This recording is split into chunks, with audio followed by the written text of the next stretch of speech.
Quintão, desculpa. Fundador da Liqua, trabalho com Bitcoin desde 2013.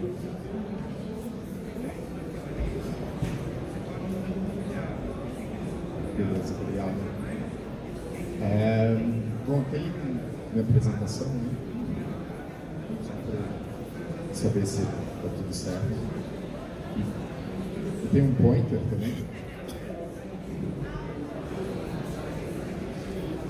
E aí, pessoal, tudo bem? Beleza? Tranquilo? O que vocês acham de sentar mais perto, assim? De repente a gente consegue até falar sem microfone. Não? Não rola? Tá. Beleza. Como é que funciona isso?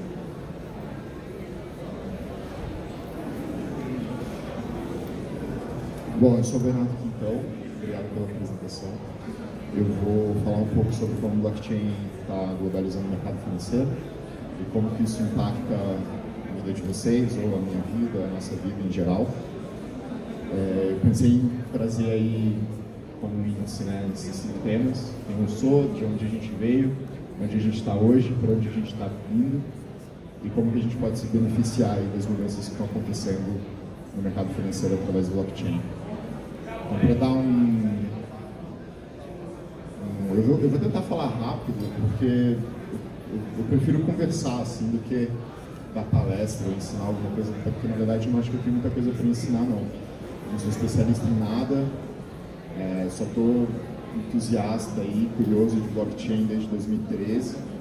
Então isso me dá, na verdade a única diferença é isso me dá um pouquinho mais de tempo de acompanhar o mercado do que a maioria das pessoas, né? Provavelmente tem alguém aqui que acompanha há tanto tempo quanto eu.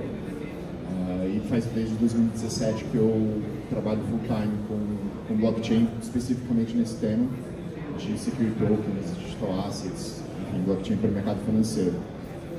Mas, enfim, eu tenho um passado aí, antes de 2017, de trabalhar com o mercado financeiro tradicional. Tive um escritório de investimento, uma gestora, fiz estruturação de fundo de investimento, fiz M&A de empresas de tecnologia, e aí em 2013 eu migrei para a tecnologia, virei investidor anjo, ajudei a fundar uma rede de investidores anjo, investi em umas startups, investi numa plataforma que é usada em exchanges de cripto em 2014, investi em Ethereum, né, no lançamento de Ethereum em 2014 também, e aí venho acompanhando o mercado de cripto desde então. Em 2017 eu comecei de fato a trabalhar com security tokens. Eu fiz a estruturação do BR11, que foi o primeiro security token estruturado na América Latina.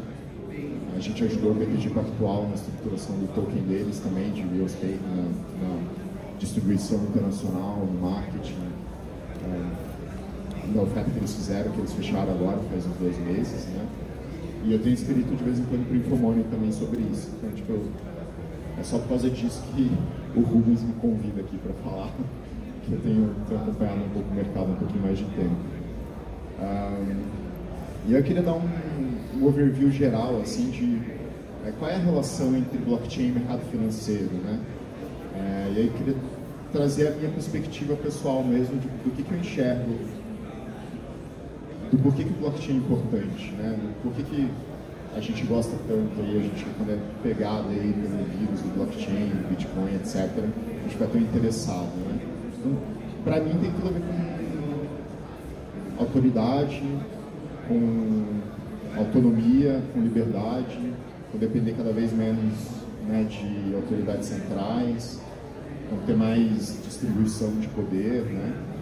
E a mesma coisa que eu enxergava que estava acontecendo lá quando eu comecei a acompanhar o Bitcoin em 2013, que era a gente depender cada vez menos de bancos centrais, de governos centrais, para poder ter uma moeda que a gente possa usar como reserva de valor, como meio de troca, se Deus quiser um dia como unidade de conta, A mesma coisa está acontecendo hoje em dia com o mercado de capitais, né? Então, por isso que eu boto lá na primeira parte do slide lá, confiança e autoridade, né? Na segunda parte, o sistema monetário está mudando, e na terceira parte, o mercado de capitais está começando a mudar. Então, essa é uma tendência um pouco mais recente, né? Se a gente pensa o mercado financeiro hoje, de capitais especificamente, né? O que é o mercado de capitais? Né? Onde a gente negocia, financia ações, dívidas, num ambiente mais dinâmico, né? Num ambiente onde de um lado tem os investidores, do outro lado tem os emissores, né? A bolsa de valores, e, enfim, né? Os bancos de investimento, etc. O mercado de capitais hoje ele ainda é muito centralizado, né? A gente, para fazer um investimento, por exemplo, no nosso portfólio, quem é que tem investimento na Bolsa Brasileira, nas ações da Bolsa Brasileira? Levanta a mão aqui para mim, por favor. Tem metade da galera tem um. Ó, tem a Luísa, que massa. Metade da galera tem investimento na Bolsa Brasileira. Quem é que tem investimento em ações americanas na Nasdaq? Pô, bastante, 3 pessoas, 4, 5, legal. Já, para mim, isso já me surpreende um pouco, assim, porque o dado mais geral tem muito pouca gente que tem acesso a investimentos internacionais, né? O mercado financeiro ainda é muito fechado mesmo, né? Quando você faz um IPO, por exemplo, na Bolsa de Tóquio, você vai captar basicamente investidores institucionais asiáticos e investidores pessoas físicas japonesas. Quando você faz um IPO aqui na Bolsa Brasileira, você vai basicamente captar pessoas físicas brasileiras e alguns investidores institucionais gringos que têm acesso à Bolsa Brasileira, que tem, enfim, algum fundo local ou tem algum fiduciário que faz a ponte, etc. O mercado financeiro ainda é muito restrito, né, em silos. E a gente acha que isso está começando a mudar, né? Mas em relação a cripto e a blockchain, também tem uma outra tendência que eu, particularmente, que eu acho que está começando a acontecer, que é a gente está saindo de um mercado de early adopters, né, que é um mercado de entusiastas, provavelmente como todos nós aqui, e começando a ir para um mercado mais de early majority, de tomara que daqui a uns anos de late majority. E para mim o grande sinal disso, o trigger disso, é o lançamento da Libra.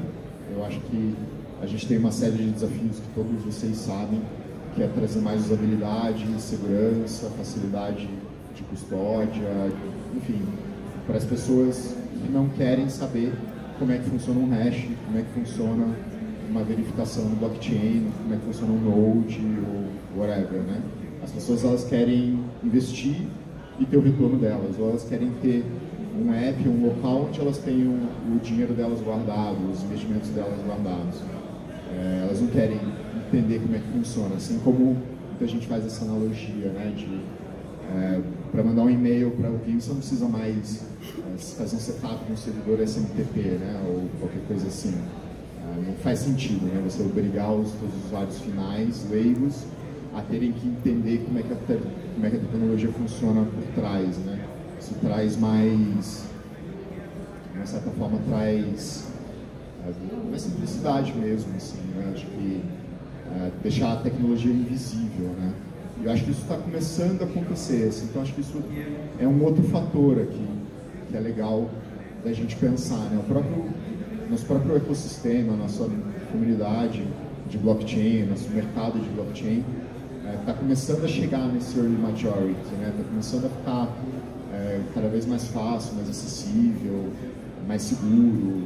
Eu não sei faz quanto tempo que vocês em geral estão acompanhando o mercado, mas eu lembro muito bem de quando a rede de Ethereum foi lançada e você, sei lá, você tinha a Mist, né, a carteira que você podia usar. Eu não sou técnico, então eu tinha que, às vezes me virar ali para tentar conseguir fazer uma transferência, usar minha Ether Wallet, que era super, né, tipo, tosco. 2017 ainda era tosco, né? E 2017 foi ontem, cara. Então acho que é legal a gente botar essas coisas em perspectiva, assim. O mercado cresceu bastante, tem querendo ou não, tem um market cap legal aí, né? Já tem uma relevância grande. mas ainda é um mercado super incipiente, né? Acho bom a gente trazer isso como perspectiva, assim. E aí, para falar um pouquinho do que seria esse novo paradigma, né? O que a gente pode imaginar que está vindo, que está começando a acontecer, o que isso vai trazer de benefício para a gente, e depois pensar o que a gente pode fazer com isso, né? Então, acho que o mercado está ficando mais globalizado, né? Os ICOs, a gente tem falado bastante disso, não é novidade para a maioria de vocês, com certeza.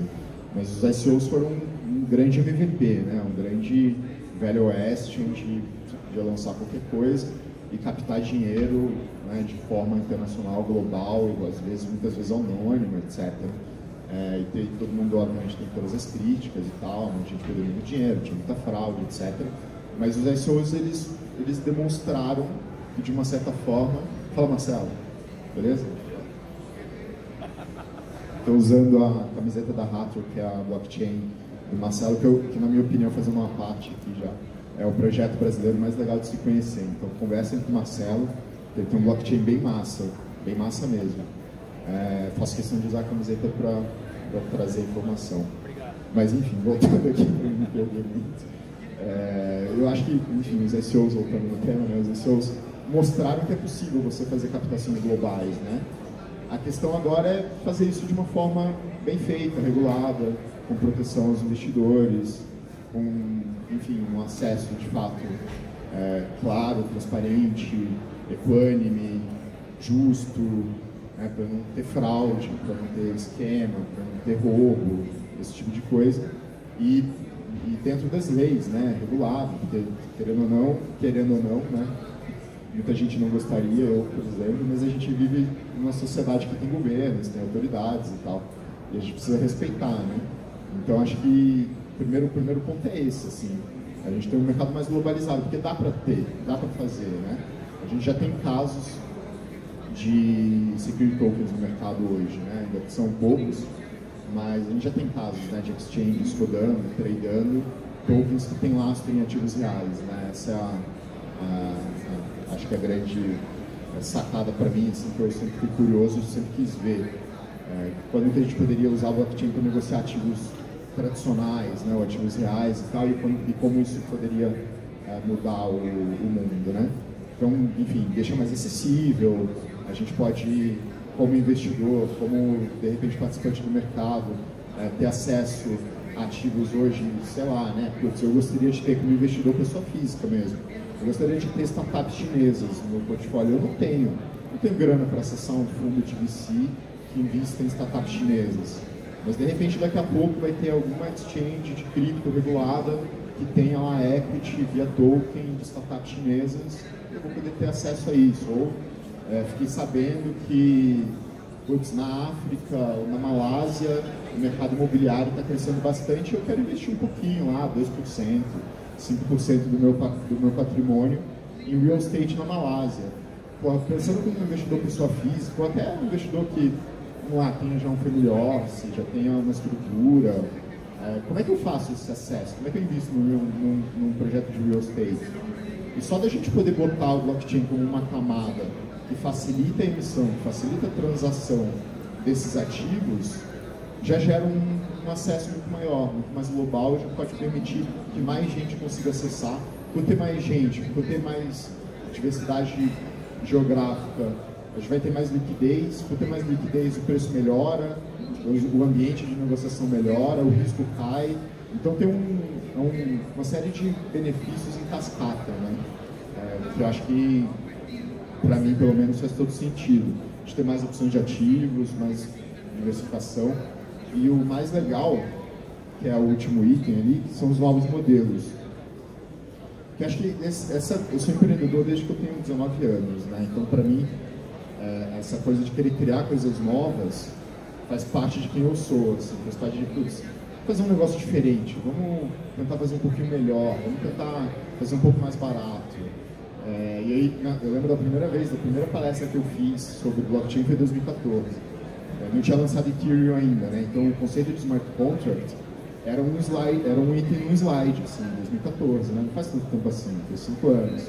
Era um item no slide. E aí, tipo, abaixo desse item, tinha o mesmo item, novos modelos, novas possibilidades. E aí, em 2014 a gente não sabia o que ia ser o mercado hoje. E hoje já tem um monte de coisa super legal, por exemplo, a DAIA. A Nádia tá aqui. A DAIA é uma stablecoin que, cara, ninguém nunca ia ter imaginado em 2014. E a gente só consegue ter DAI hoje porque em 2014 foi criado o Ethereum e aí depois as pessoas começaram a pensar em novos modelos de business, de ativos, etc., de produtos, serviços, para usar o que a tecnologia começou a permitir. Então, acho que quando a gente começa a pensar aqui, eu como investidor anjo, como investidor, eu começo a pensar o seguinte, putz, será que eu não consigo já na minha empresa hoje, que eu vou criar um PowerPoint, fazer a minha primeira captação já via token, e já ter meu cap table inteiro num blockchain, já poder fazer uma reunião de conselho, onde quem tem meu token ordinário vota nas decisões que a gente está tomando. Não é uma coisa muito longe, mas também não acontece ainda, mas acho que daqui a pouco, assim, para dar um exemplo assim, né? A gente tem água aqui? Tem. Deixa eu pegar uma água aqui, não sei. Enquanto isso, alguém tem alguma pergunta? Alguém quer falar alguma coisa, fazer um comentário?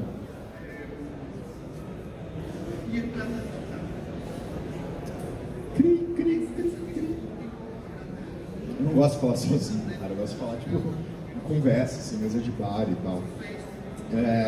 Mas, enfim. Então, tipo, o último slide que eu tenho é no sentido de, tipo, pensar... Quer falar? Pô, vem aqui, isso. Pega o microfone aqui. Massa, valeu, cara. Eu vi ali nos gráficos que você colocou, dos early adopters, e aí a Libra entraria como uma mudança aí nessa onda, né, de adoção. Eu queria saber um pouco mais sobre a sua visão da Libra e qual impacto isso pode ter, qual o significado disso quando a gente pensa também em sistema financeiro global. Massa, valeu, obrigado pela pergunta. Eu fiquei, cara, desde que eu descobri o projeto da Libra aí no comecinho do ano, no final do ano passado, eu fiquei, tipo, obcecado. Igual eu fiquei obcecado com Bitcoin lá atrás, cara. Aí eu comecei a ir atrás, assim, eu tinha um amigo que trabalha no Facebook em Miami, comecei a ir atrás, encher o saco dele, se ele conhecia alguém do projeto e tal, eu escrevi um artigo sobre a Libra antes de lançar o white paper, né, e eu tinha uma expectativa que parte da minha expectativa se concretizou e parte não, né, obviamente. E aí o que eu acho hoje? Eu acho que a Libra tem o potencial para ser a segunda maior moeda do mundo, ou a primeira, mas num prazo um pouco mais longo. E aí a Libra, assim, para abrir um pouco o conceito, talvez não a Libra em si, né? A Libra é um projeto do Facebook, liderado pelo Facebook, é um consórcio de empresas, para quem por acaso não acompanhou. Talvez não seja a Libra em si, talvez seja uma outra, talvez seja a Amazon, talvez seja o Google, talvez seja a Apple, talvez seja a Binance, talvez seja o governo chinês, mas alguém vai fazer uma stablecoin com distribuição global. Isso vai acontecer, para mim não tem volta, o gênio saiu da lâmpada, não tem como voltar atrás, tem uma vantagem muito clara para o usuário, né?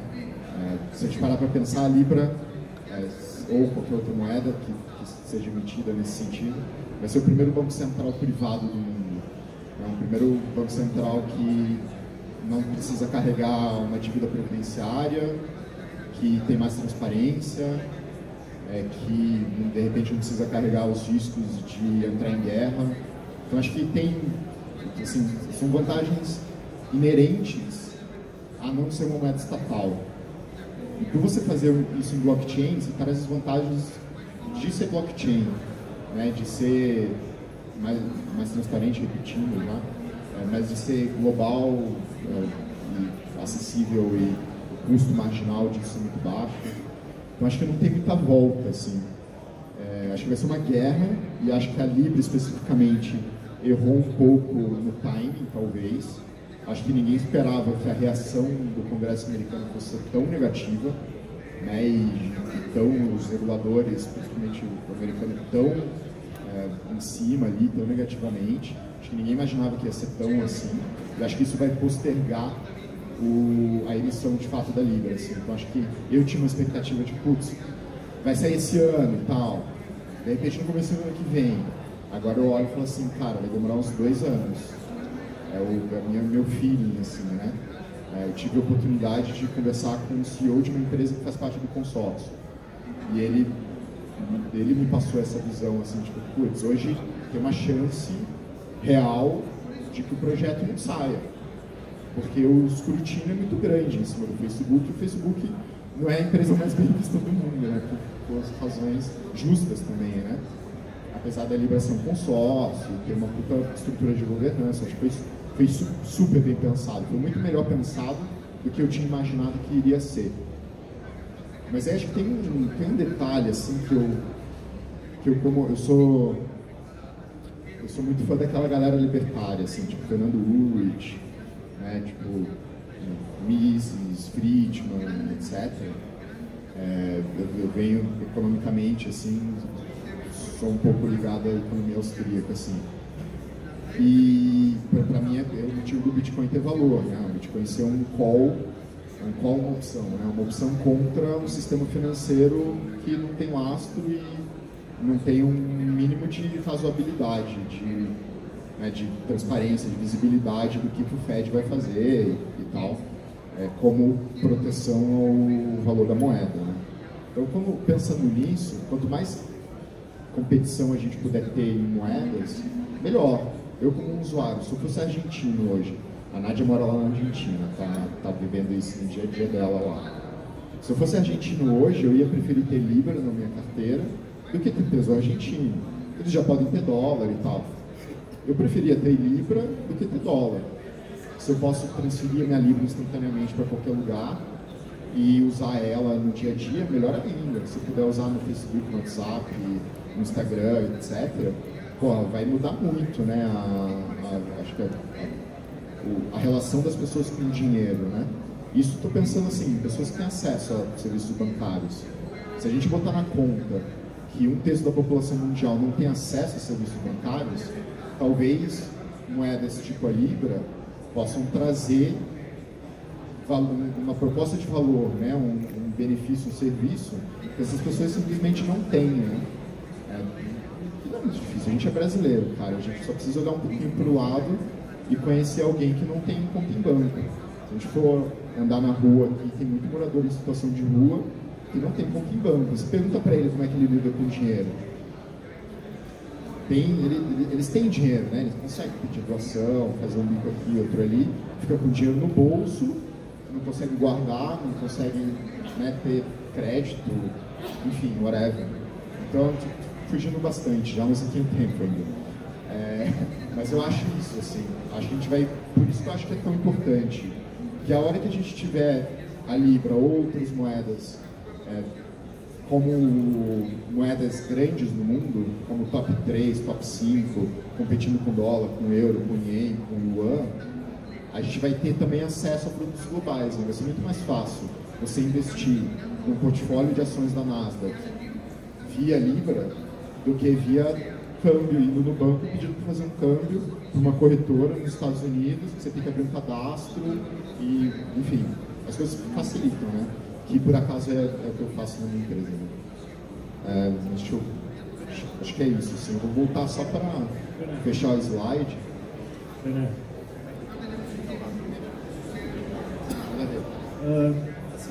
Só para citar um investimento, eu sou membro da Capital Júnior, que é a primeira empresa júnior de consultoria em blockchain ativos. O Bernardo, que trabalha comigo, ele tinha mandado um e-mail para ti, questionando sobre a BR11, sobre o mercado de STO. Você respondeu comentando que o mercado ainda não está muito maduro para estar recebendo essa tecnologia. Quais pontos do mercado que você frisa realmente não? Estes são os pontos que devem amadurecer? Ou estes seriam pontos que o mercado, de certa forma, já está mais preparado? Queria que depois mais sobre essa questão do amadurecimento do mercado brasileiro para esses tipos. Tá, legal, valeu. Eu respondi ele super curto, porque não tive muito tempo, cara, mas eu preciso responder com calma. Massa. Cara, eu acho assim, quando a gente lançou, a gente estruturou o projeto em 2017 e lançou em 2018, né? A gente lançou em outubro de 2018. E na época, a discussão do mercado era: ICOs estão morrendo, STOs são uma nova onda. E aí a gente tinha uma tese, uma hipótese de que os investidores de cripto iriam comprar STOs. Essa hipótese não ficou de pé, né? Desde os primeiros STOs que foram feitos, quem foi bem sucedido? A T-Zero e players de infraestrutura do mercado, Open Finance, Securitize, Polymath, Harbor, players que conseguiram captar para ser infraestrutura do mercado, e não que o token era lastreado em algum ativo de fato, né? Então teve poucos casos de tokens lastreados em ativos que realmente conseguiram captar. Teve um resort no Canadá, se não me engano, que captou, e aí a gente foi atrás, foi ver. Na verdade, eles captaram com 2 grandes investidores que eles já tinham relacionamento. A própria oferta do BTG aqui no Brasil, que foi bem sucedida, que é um puta case animal, captou muito mais no relacionamento do BTG e no branding deles do que no mercado de cripto. Então acho que essa tese não ficou de pé. O investidor de cripto, ele investe em cripto. Ele quer investir em ICO, ele quer multiplicar por 5 vezes, 10 vezes, ele não quer ter um retorno de 20%, 25% ao ano, mesmo que isso seja num padrão do mercado financeiro, seja muito bom. Então acho que tem esse é um ponto. Assim. O segundo ponto é compliance, regulação, que é difícil você fazer uma oferta de valor imobiliário, de fato você precisa respeitar as regras de valores imobiliários dos países que você está emitindo e dos países que você está ofertando. Então isso traz uma série de inseguranças jurídicas, é uma zona cinza. Não é tão simples, né? Isso você podia fazer propaganda e tal, oferecia, fazia airdrop, fazia o diabo, né? Não tinha muito limite, né? Tanto que aconteceu o que aconteceu, né? Então acho que esse é o segundo ponto, assim. E aí o que eu tiro disso? Eu tiro que é meio que o tema central, né? O nome da palestra. Eu acho que o blockchain, nesse sentido, o STO, ele é uma evolução do mercado de capitais. Ele não é uma evolução do mercado de cripto. Ele é a capacidade de você usar o blockchain para evoluir o próprio mercado. O próprio BTG, a própria B3, as próprias assets, os próprios fundos estarem prontos para isso e começarem a comprar, a emitir, a negociar esses ativos. E aí alguns players começarem a trazer mais pessoa física para permitir que esses ativos sejam de fato diversificados, né? Então acho que é mais nesse sentido, assim. Ficou claro? E a gente, no BR11, eu fiz um roadshow na Ásia, falei com muito cripto fund, com os maiores cripto funds do mundo, falei com vários family offices, com vários investidores que estavam investindo consistentemente em ICOs, e nenhum deles tinha mandato para comprar security token. Isso continua assim. E pouca gente de cripto investe em security token. Tá?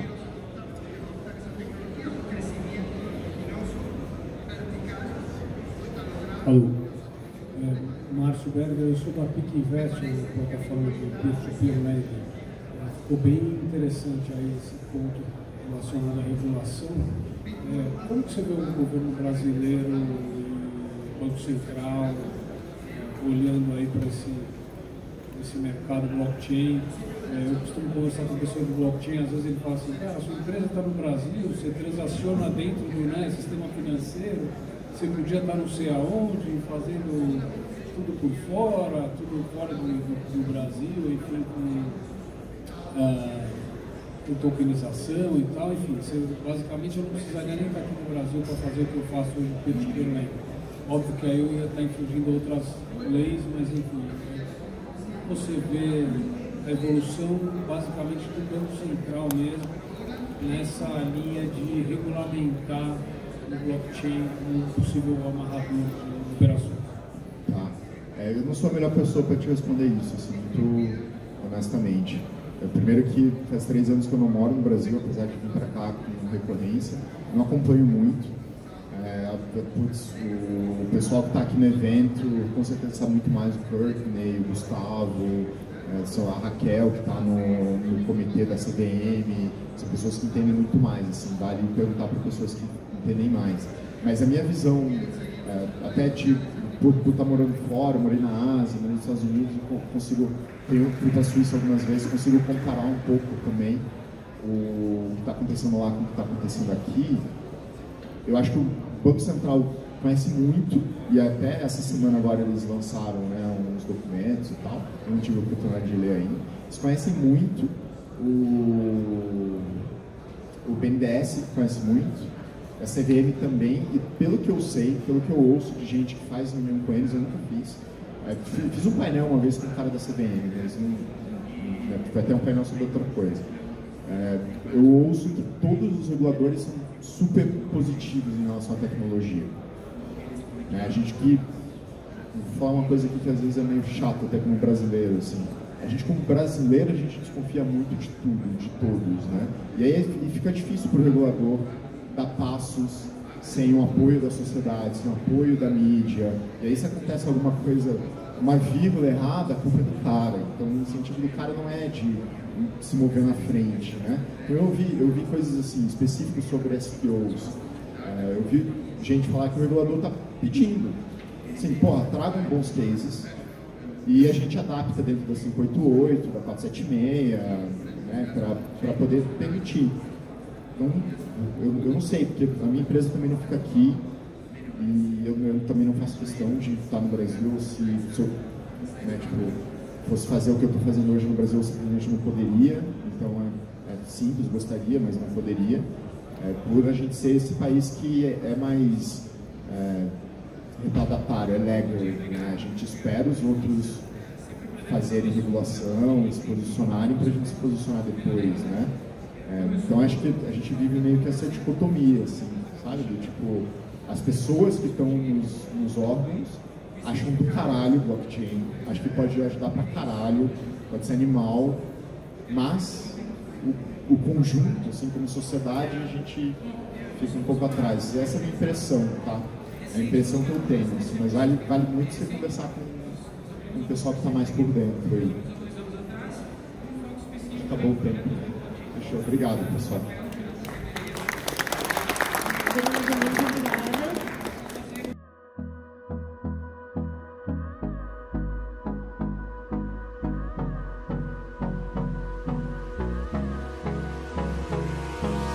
Hold me close till I get up. Time is barely on our side. I don't wanna waste what's left. The storms we chase are leading us, and love is all we'll ever trust. Yeah, no, I don't wanna waste what's left.